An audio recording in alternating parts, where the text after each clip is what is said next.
Jaya Radha Madhava Hari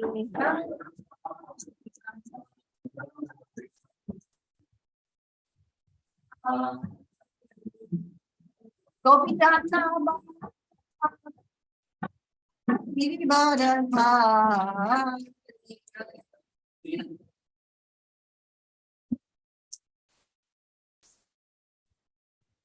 Jaya Gopidana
Prabhupada ki jai, Srimad Bhagavatam ki jai, Gaur Premanandi, Jayam Vishnupada Paramahansa Padi Bhajakacharya, Astatar Tajapushiman, His Divine Grace, Shila A.C. Bhaktivedanta Swami, Shila Prabhupada ki jai.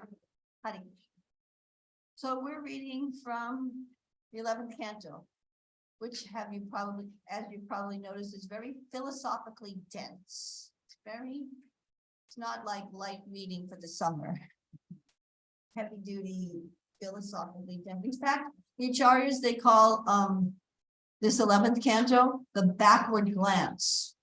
Just like, and they compare it like a tiger or a lion. When he's out on the prowl, he's doing his thing, he's looking forward. But every now and then he'll look behind. Did I miss anything back there? Let me make sure I didn't miss anything. So that's the comparison, the backward glance. The Lord's just making sure, has he covered all the bases of explaining about the process of devotional service? So this, yeah, that's where we're at.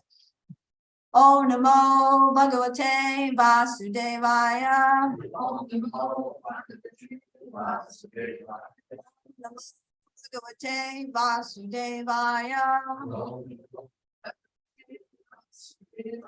Om Namo Bhagavate Vasudevaya.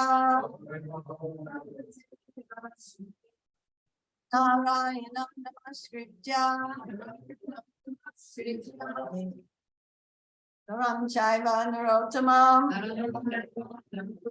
Devim Saraswatim Vyasam Tojaya Mudirayat Nasta Prayeshu Abhadreshu Nityam Bhagavata Sevaya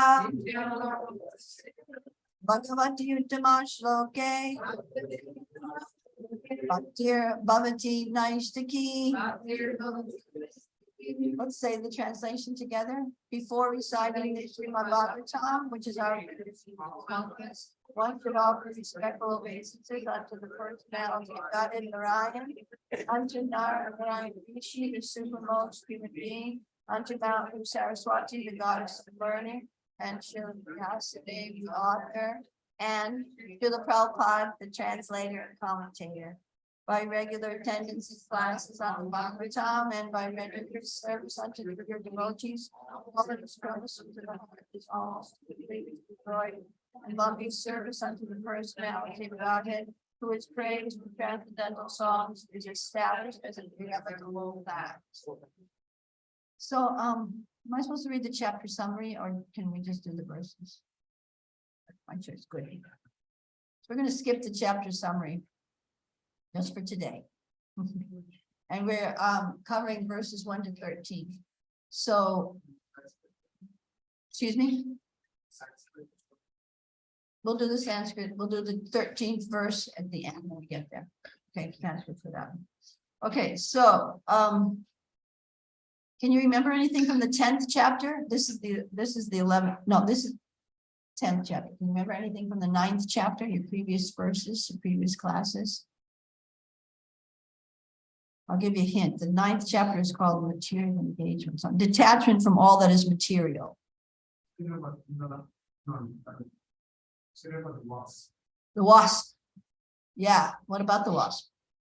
Speaking to the mic, oh, best of the recorders. The lesson was the wasp captures an insect, feed upon it in its nest, and that insect always being fearful and thinking about the wasp. His consciousness transforms and he gets like a body similar to the wasp. So that's the story. What does it mean? What's the take-home lesson from that? Yesterday we touched upon the fact that Krishna says in the Gita, what do you think about at the end of your life? That's your next birth. So Brahmatita Prabhu was saying that we are creating our next birth by the karma that we are accruing now, the activities that we're doing now, the things about that we're thinking about now. So we should be careful about it. We should be mindful. Yeah. And perhaps someone might think, well, I'll just live my life, and then at the end of my life, I'll remember Krishna. That's a good proposal, but it's not a very practical proposal, because it's what one thinks of at the time of death comes, it's not by plan. I'm going to plan to think of this at the time of death. It comes just by what we've been attached to, what we've gotten pleasure from during this life. So therefore, the take-home lesson is that we need to practice putting in as much Krishna into our life in different ways: kirtan, japa, reading, so many, speaking, distributing prasadam, and so many ways to put Krishna in our life, so that that's where we derive our pleasure from, so that at the time of death we'll go to that shelter. Ashraya, Krishna is the supreme ashraya. Okay, so let's go to the first verse. Can we go around and randomly read the first verse, starting with randomly Nanda, please? Thanks.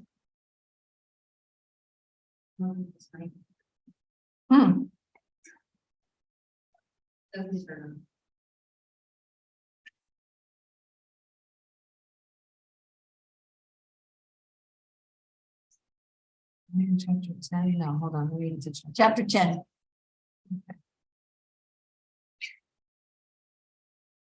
The Supreme Personality of Godhead said, taking full shelter in me, with the mind carefully fixed in the devotional service of the Lord, as spoken by me, one should live without personal desire and practice the social and occupational system called varnashram. So even though we're reading just the verse, we need to think about what Krishna is saying there. He just told us a bunch of things, and they're not easily applicable. So what are the things that you caught from that sentence, that verse? Sure. Yeah, but can we get someone besides yourself to answer? Yes, Prabhu. Taking shelter in the mind, like carefully fixing the mind on the devotional service. Yeah. One should always think of Krishna, not it's a heavy instruction. Never forget him. And what about how did it strike you? One should live without personal desire. That's a snap, right? Only when you don't realize how much personal desire is motivated everything that we do. Okay, let's go on to text 2. Whoever it is. Yes. A purified soul should see that because the conditioned souls who are dedicated to sense gratification have falsely accepted the objects of sense pleasure as truth, all of their endeavors are doomed to failure. Would you like to give a commentary, a brief one? Just some things that strike you, because it's, they're, like I said, these are very full, philosophically full verses. I guess I'm a little confused. It says a purified soul should see that because the conditioned souls have falsely accepted the objects of sense pleasures of truth. It's like, wouldn't a purified soul like see that without with no question? Without a judge. Yeah, that's the point, but how do we get to that point? Oh, You know what I mean? The point is that, yes, somebody with purified intelligence will see that all endeavors for fruitive activities, for fruitive pleasure, for personal sense gratification are a useless waste of time. Like, hello, you really have to practice to see that, because it's the nature, our natural conditioned mentality is to think, if I work really hard and get a good degree, then I'll get a good job, then I'll get good money, and then I'll be happy. Not necessarily.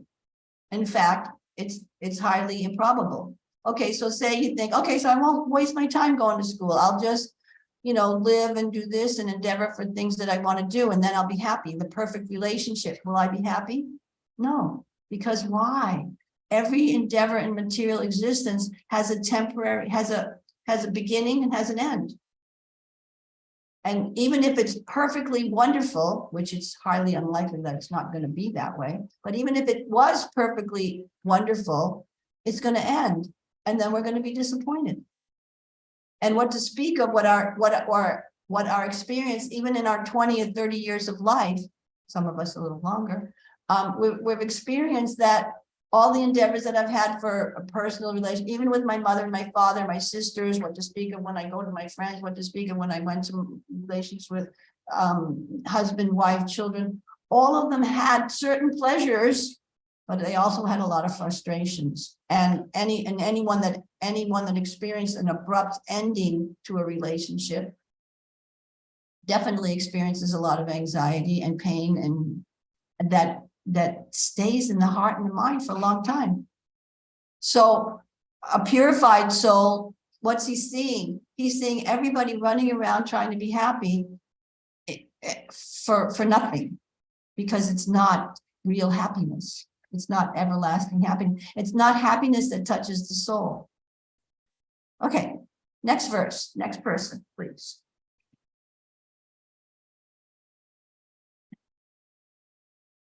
One who is sleeping may see many objects of sense gratification in a dream, but such pleasurable things are merely creations of the mind and are thus ultimately useless.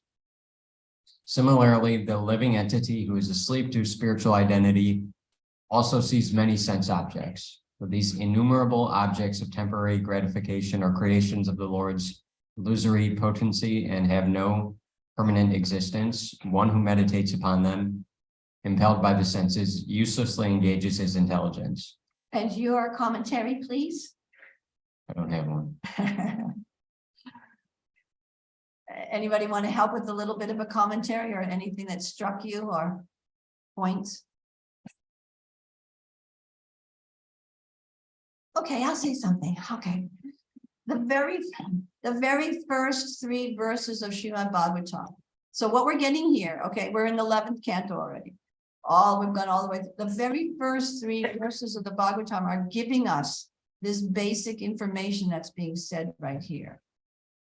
The second verse, Dharma projikatai kadvotra paramo nirmat saranam chatam, that this Bhagavad Purana is explaining, propounding the highest truth, which is what? It distinguishes reality from illusion.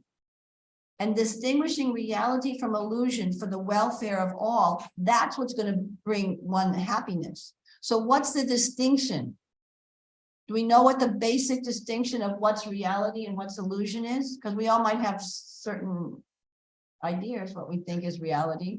But what's the defining definition of reality and the defining definition of something that's illusory? Mitt, do you know? Oh, good. You were raising your hand just as I was gonna call you. Okay. Reality is permanent and Very good. Reality is permanent. That's real. It's always existing. That's reality. And anything that's temporary isn't reality because of the very definition. Reality is eternal. So all manifestation in the material world is illusory. It's real in the sense that it's existing, but it's illusory in the sense that it's temporary. And therefore, all of our endeavors for temporary, in the temporary world, if we're asleep thinking that those endeavors are going to make us happy, they're not. They're temporary. Did you have a comment or question, Dr. Prabhu, that you wanted to say? You had your hand raised for a second, and then you thought you didn't want to do it. Reality changes.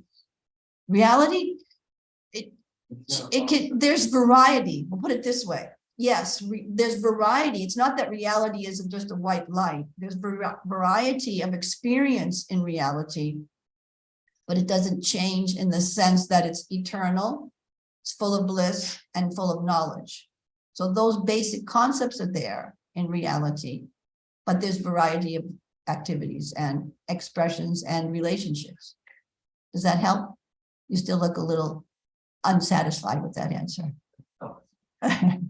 Nanda Prabhu, would you like to add? Can we pass the mic to him?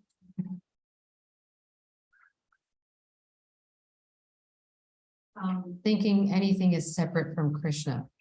So trying to enjoy things separately from Krishna, or thinking that, like when Ravana took Sita, he tried to remove Sita from Ram Right. and enjoy her separately. So Right. that's like an illustration of what we're trying to do. We're trying to always separate Krishna's energy from Krishna and enjoy it separately from Krishna. In fact, we've done a very good job of separating Krishna from his energy. Like, for example, when you think of what our state of consciousness is and what the state of everyone else's consciousness is, they don't see Krishna. And oftentimes we don't see Krishna either. And every atom and every activity and every exchange, Krishna's there. If we practice to see him, we practice to look for his kind hand in our life, we'll see him. But material illusion is so strong that we've built this wonderfully glorious material society, you know, with huge endeavors and great accomplishments.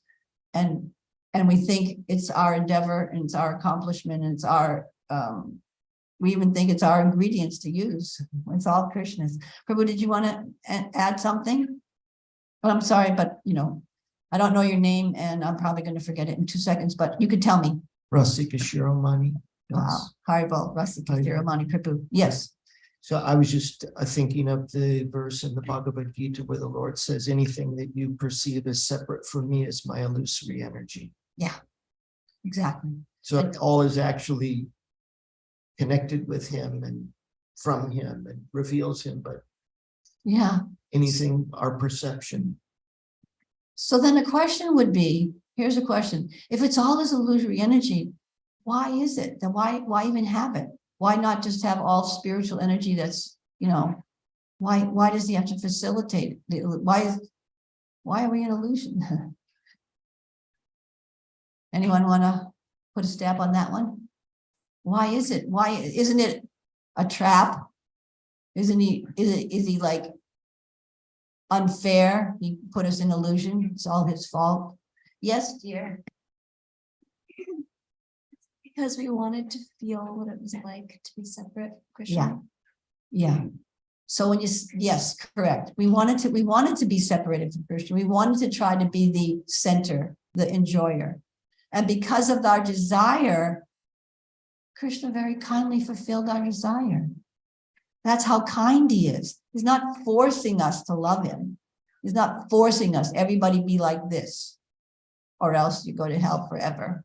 He's not forcing us like that. He's fulfilling desire. Well, and you could say, well, still I'm suffering so much, but just like a parent, you know, when the child wants to do this or that, or this or that, you know, they try to restrict their activities, especially when they're younger and they don't have much discrimination, that putting your fingers in the little grate of the fan to try to stop the blades from moving is not a very intelligent idea.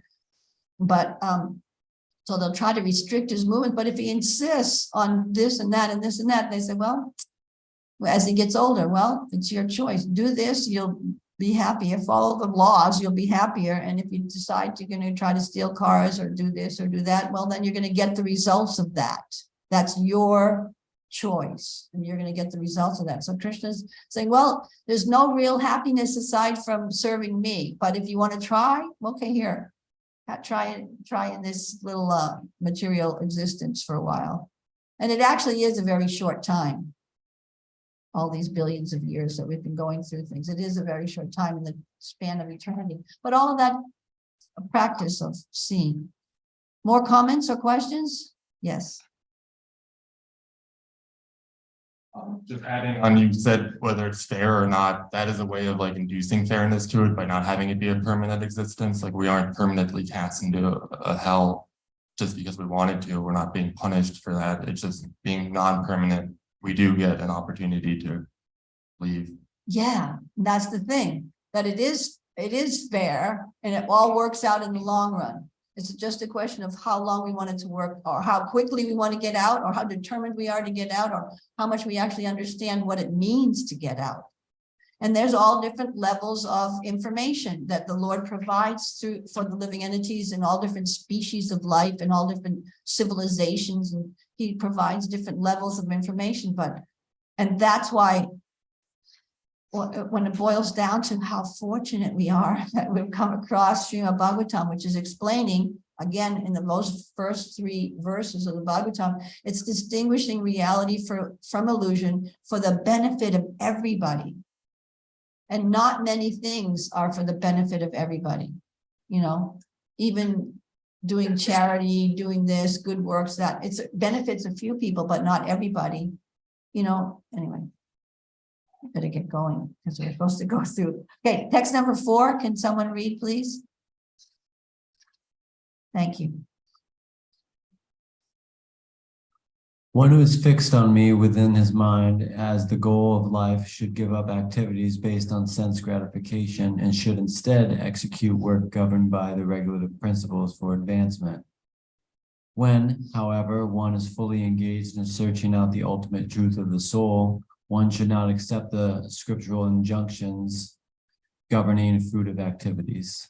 Now that's a bunch of and things. Sometimes we might just read to the point where it says, when, however, one is fully engaged in searching out the ultimate truth of the soul, one should not accept the scriptural injunctions.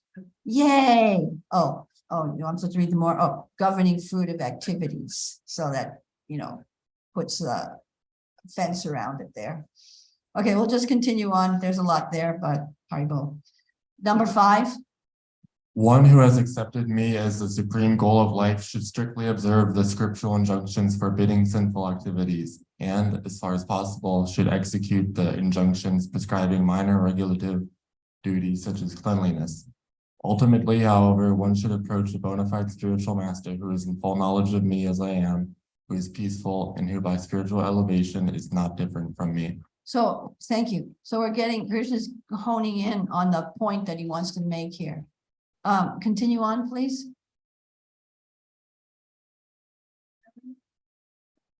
The servant or disciple of the spiritual master should be free from false prestige, never considering himself to be the doer. He should be active and never lazy, and should give up all sense of proprietorship over the objects of the senses, including his wife, children, home, and society. He should be endowed with feelings of loving friendship toward the spiritual master and should never become deviated or bewildered. The servant or disciple should always desire advancement in spiritual understanding, should not envy anyone, and should always avoid useless conversation. So I'm sure this is just like your motto in life here in Krishna House. No useless conversations, not lazy, very clean, so many things, and friendly relationships with everybody. Piece of cake, right? What's that? Casual. All right, Krishna, continue on, question or comments or, go ahead.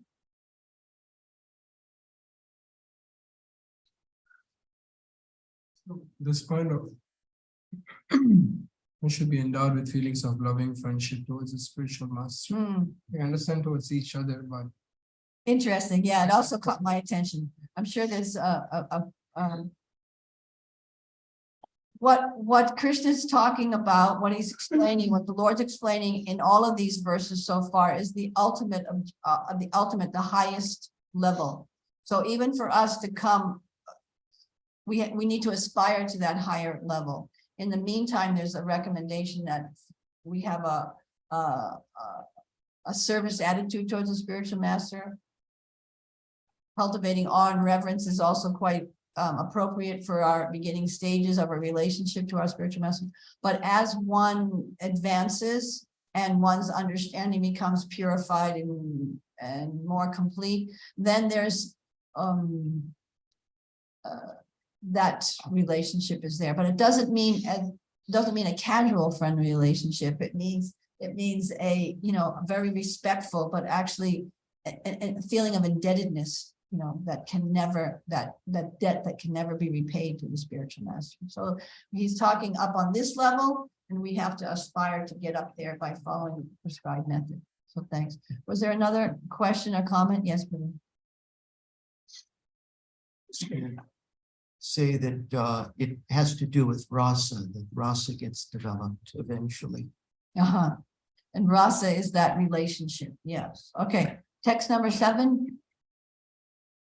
One should see one's real self-interest in life in all circumstances, and should therefore remain detached from wife, children, home, land, relatives, friends, wealth, and so on. So these verses full of high-level instructions can also be very easily misunderstood, especially when it talks about being detached from wife, husband, children, family, this, that, and so many things. So in the beginning stages of devotional service, we might misunderstand that detachment to mean neglect. It doesn't mean neglect. It means that one fully has a responsibility there, and an attachment, and you know, a sense of fulfilling one's obligations in those relationships. But as the beginning of the verse said, one's real self-interest in life has to be foremost in our mind. Understanding, yes, I'm in these relationships, I have these responsibilities, etc., etc. And we remember all the different philosophical truths that come. We've come together for some time. Let me execute my love, you know, let me dovetail my loving propensity in this way, but keep in mind what my spiritual goals are. It doesn't mean neglect, or it doesn't mean exploitation, or it doesn't mean so many things. Continue. Next verse, number 8. Fire which burns and illuminates. It's different from firewood, which is to be burned to give illumination. Similarly, the seer within the body, the self-enlightened spirit soul, is different from the material body, which is to be illuminated by consciousness. Thus, the spirit soul and body possesses different characteristics and are separate entities. These verses are, you know, we're just like reading sentences here and there, but there's so to understand that the spirit, soul, and the body possess different characteristics and are separate identities. Like, would someone like to say that in a more simplified term? Morris, we hear it a lot. Yeah, you're not your body, forbid. Sometimes we can say it so quickly, right? You're not your body. You just cut your fingers when you're cutting the cabbages or the potatoes. Today's Mother of Potato Day. Cutting the potatoes, and you think, oh, ouch, ish. Someone comes, you're not your body, Prabhu. No, but still, the point is there. You know, the body and our real identity are separate, but we're attached, we're connected, and we need to come to higher and higher levels of realization, which takes a lot of practice. Okay. 9, please. Sure. Just as fire may appear differently as dormant, manifest, weak, brilliant, and so on, according to the condition of the fuel, similarly, the spirit soul enters a material body and accepts particular bodily characteristics. Again, a very high philosophical concept there that has a lot of import behind it. Fire appears differently if it's just a few twigs that are burning. It just looks like a little teeny fire. Sometimes when it's, the fire pit, you're throwing the logs on, there's this huge fire. Sometimes when the building, but the fire has its characteristics and according to the fuel. So what is the philosophical concept that we're talking about here? What's the distinction between the different degrees of fire and the spirit, soul, and the body? Mitt, you want to explain that? 25 words or less or whatever. We might need to give him, can we pass him over a microphone? Please and thank you.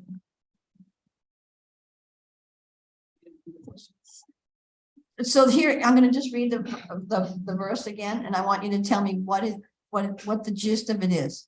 Just as fire may appear differently as dormant, manifest, weak, brilliant, and so on, according to the condition of the fuel. Similarly, the spirit soul enters a material body and accepts a particular bodily characteristics.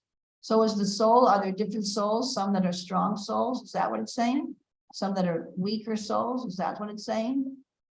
So this particular verse is not saying that soul, there are some different kinds of soul, but it is also but we also have to keep in mind that every soul is unique. So it has a unique characteristics. And Okay.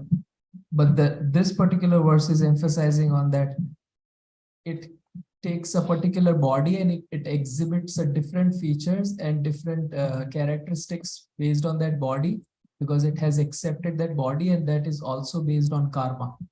Very good, very good. Ultimately, it's all based on activities. So sometimes if you get into a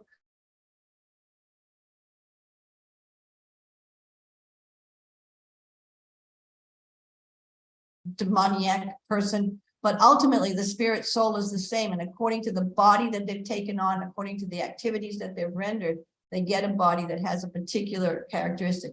Yes, Prabhu.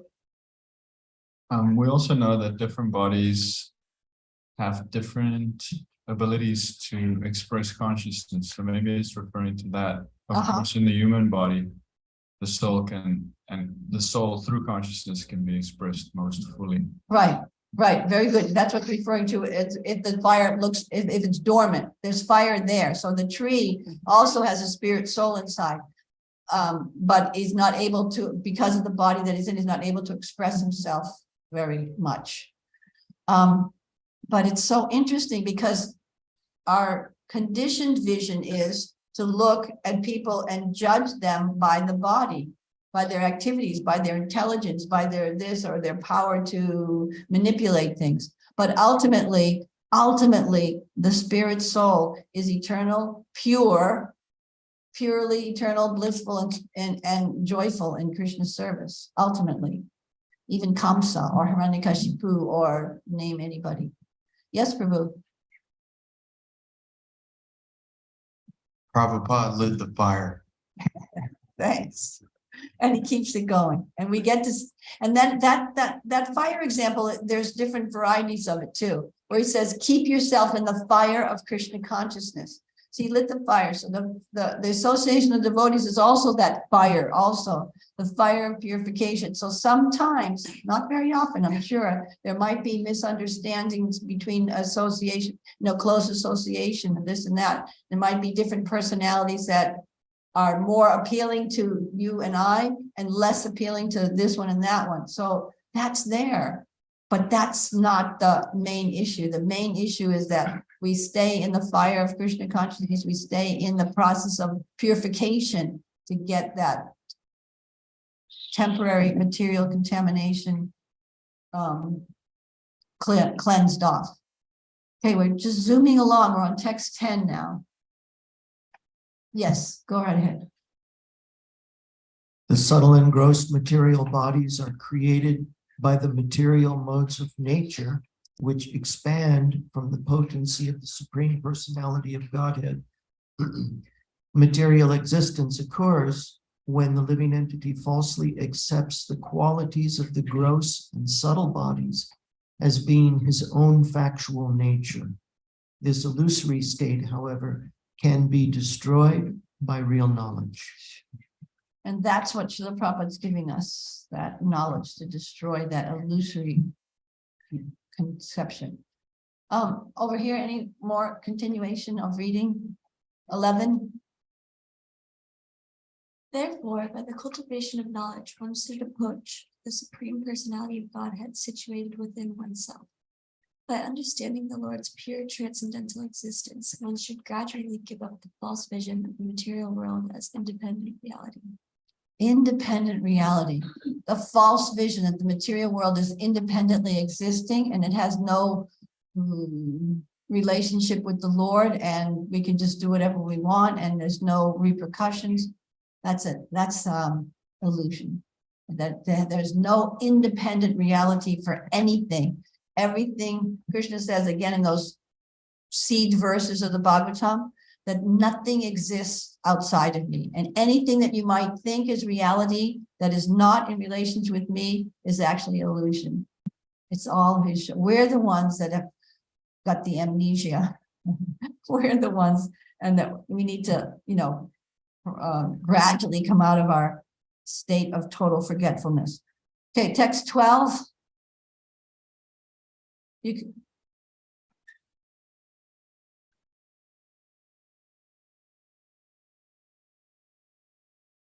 Spiritual master can be compared to the lower kindling stick. The disciple to the upper kindling stick. The instruction given by the guru to the third stick placed in between the transcendental knowledge. The transcendental knowledge communicated from guru to disciple is compared to the fire arising from the contact of these, which burns the darkness of ignorance to ashes, bringing great happiness both to guru and disciple. So the example given here about the 3 sticks to kindle a fire, it's referring to before lighters. When the sages and the Brahmas used to light their sacrificial fire in the olden days, they didn't use artificial means. They lit it by mantra and these Arani woods, by rubbing the Arani wood. Arani wood is a particular type of wood. I don't know much about it except for its name, but there's three sticks rubbed together, blah blah blah, and that 2 sticks rubbed together, and the in between example here is that it's the instructions of the spiritual master which ignite that fire, that light, which burn destroys the darkness of ignorance. And so here's text 13 finally. We have 10 more minutes. Okay, let's not do the Sanskrit today. Sorry, it was the plan, but we're adjusting the plan. Okay, would you like to read text 13, Prabhu? Sure. Thanks. By submissively hearing from an expert spiritual master, the expert disciple develops pure knowledge, which repels the onslaught of material illusion arising from the 3 modes of material nature. Finally, this pure knowledge itself ceases just as a fire ceases when the stock of fuel has been consumed. What does that mean? Okay, let's read the purport, okay? What does it mean that the pure knowledge ceases? Hello, let's find out. Okay. Would you like to start reading the purport? I'll try not to interrupt you if you can read the first paragraph.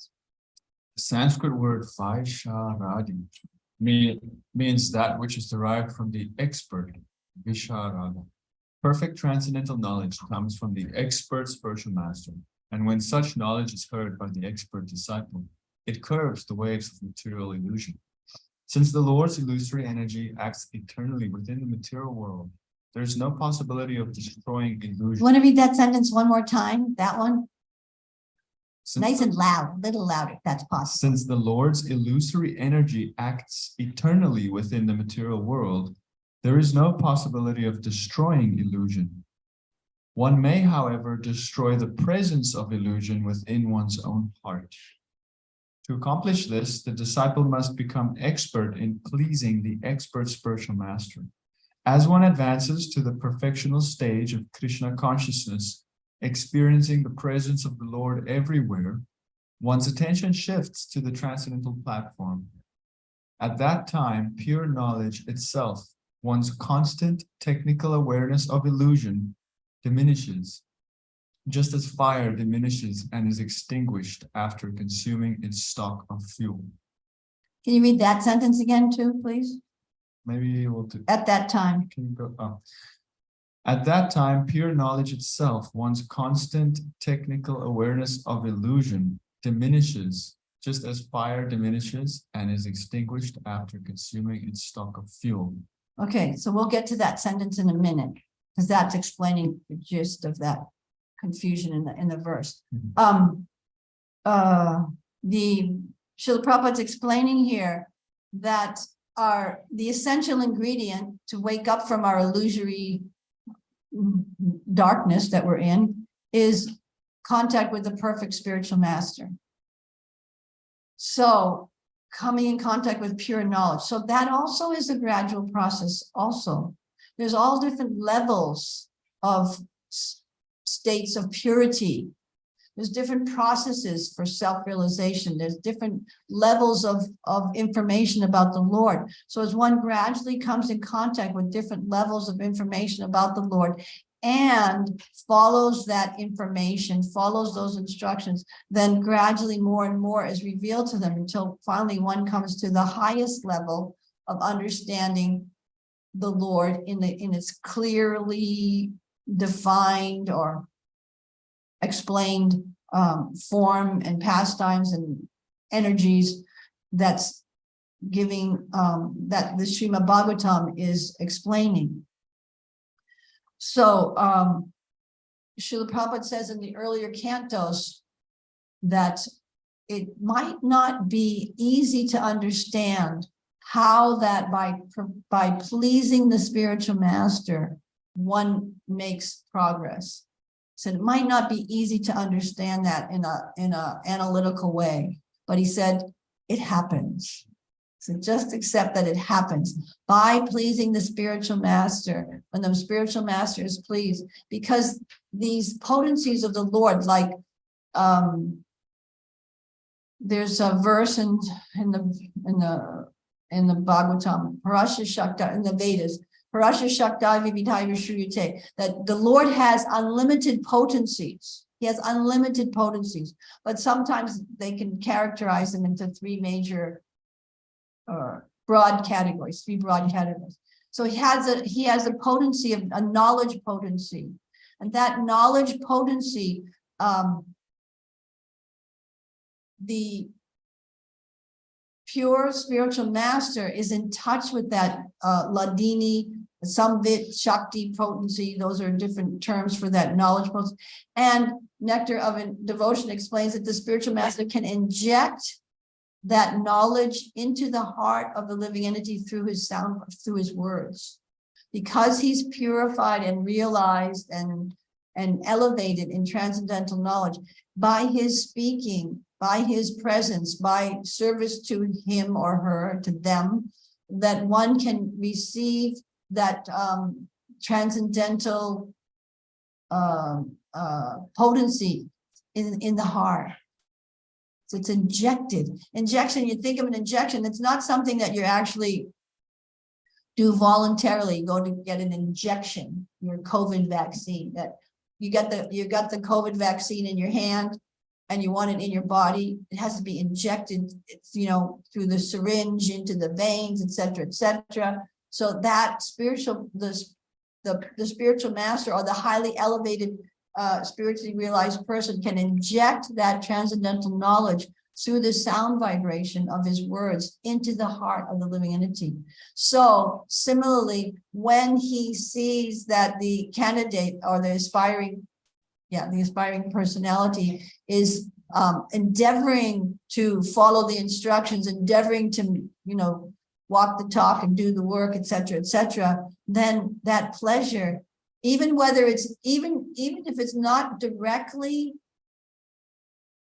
perceptible by the spiritual master, he's pleased by the endeavor of his. In other words, if someone's offering a flower to Srila Prabhupada or this or that, and offering a prayer within the heart, please, let me love you, please let me serve you, please engage me in the way that you see fit.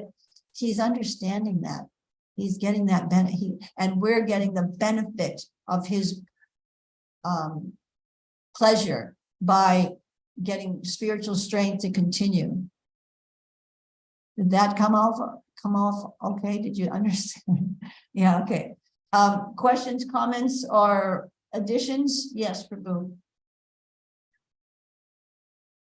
More clarification or whatever.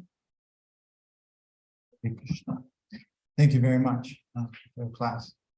I was thinking in this last section how we hear how Krishna is the substance and reality, and the Maya is his shadow. I was thinking how it's a matter of focus, experiencing the presence of the Lord everywhere. And then once attention shifts to the transcendental platform, that's when everything else kind of dissolves. Everything but the opportunity for service, because the world was created for twofold reasons. One is to fulfill our desires, and then second one is to give us the opportunity Yes. to go back home, back to God. So my illusion, really, it's a matter of perspective. Yeah. In the same way, it's also opportunity to do service. Good point. And that's reminded me of an example that I heard recently of the sun. The sun, when you think of the sun, you're thinking of naturally the source of illumination. The sun is also the source of darkness too. So how is that? So if you're facing the sun, you're seeing the illumination. And if you turn yourself, sorry, that hand doesn't turn, but turn this hand. If you turn yourself away, this is the sun now. You turn yourself away from the sun, then what you're experiencing is a shadow in front of you.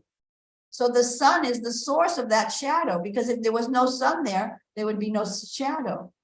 So similarly, this illusory representation of the material world and all of our endeavors to become happy, our personal happiness, that's the illusion, but it's created by the Son of Krishna, because if we would turn ourselves to him, we would see that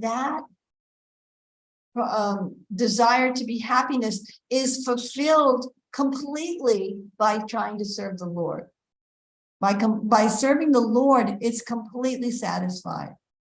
And one might not particularly experience that 100% satisfaction in the very beginning, but it's gradually more and more realized as one goes on and applies it.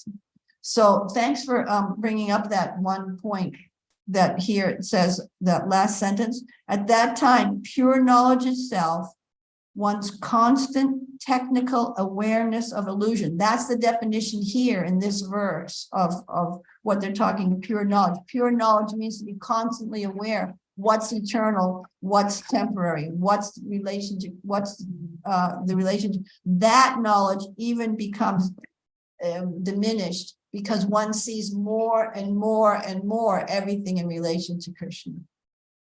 Okay, we have another paragraph to read in the next couple of seconds. I'll read it since I'll probably just interrupt everybody who is reading it. Okay, Srila Madhvacharya has quoted from several Vedic scriptures to show that Maya, or material illusion, is just like a witch who always haunts the conditioned soul. So can you think of an example of that very phrase, a witch that haunts, from Nectar of Devotion? I'll keep reading and you try to think of that example. It's in the Nectar of Devotion. Maya offers the conditioned souls whatever they like within the three modes of nature, but such offerings are all just like fire that burns the heart to ashes. That's another, now here we got fire in a whole different way, another example of fire that's actually going to burn the heart and to ashes. Therefore, one must understand that the material world is a hellish place. That's our Hare Krishna mantras. This material world is hell. You got to give it up. Okay, sorry. Offering a permanent situation to no one. I'm going to read that one again. Therefore, one must understand that this material world is a hellish place, offering a permanent situation to no one. Externally, we experience many things, and internally, we contemplate our experience, formulating plans for future action. So, okay. Thus, internally and externally, we are victims of ignorance. Real knowledge comes from the Vedas or the Supreme Personality of God in this form of perfect wisdom. If we become fully Krishna conscious, taking complete shelter of the Lord, there will be no scarcity of pleasures, because the Lord is the reservoir of all pleasure, and his devotees freely move within that reservoir. Wow. So nice. Okay. Oh. All this time I've been saying Srila Prabhupada says, but I forgot these commentaries are by Prabhupada's disciples. But anyway, thank you for reminding me, Krishna. Anyway, but still, they're repeating all of Prabhupada's points.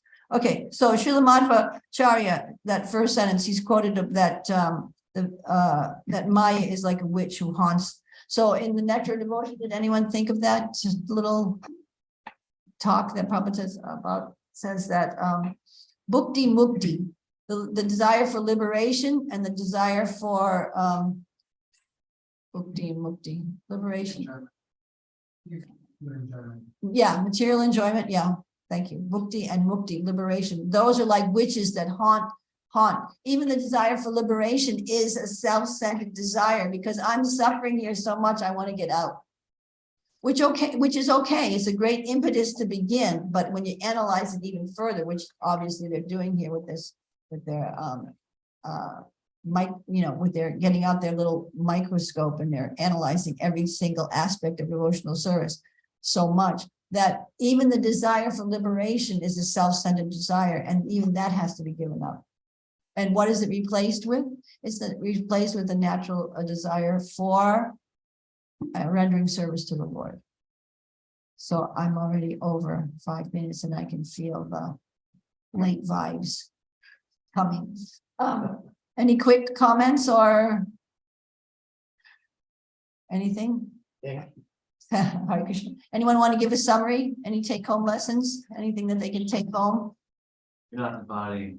Yeah, great. Good one. Yes, dear.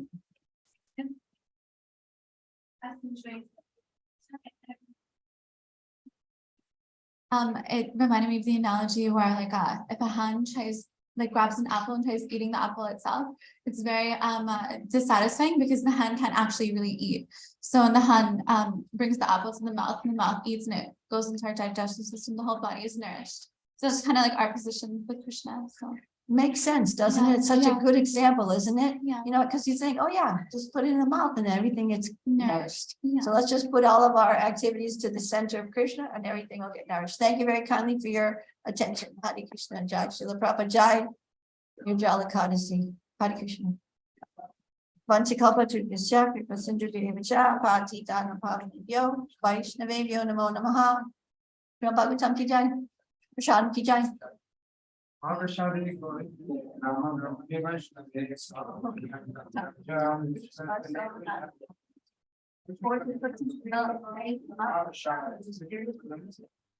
Deity of Shri Govinda, the Supreme Personality of Godhead. That's Sri Krishna, Maninda Vaishnavas, Bhagavad Mahaprashadam Ki Jai. Who? It hasn't been ready from.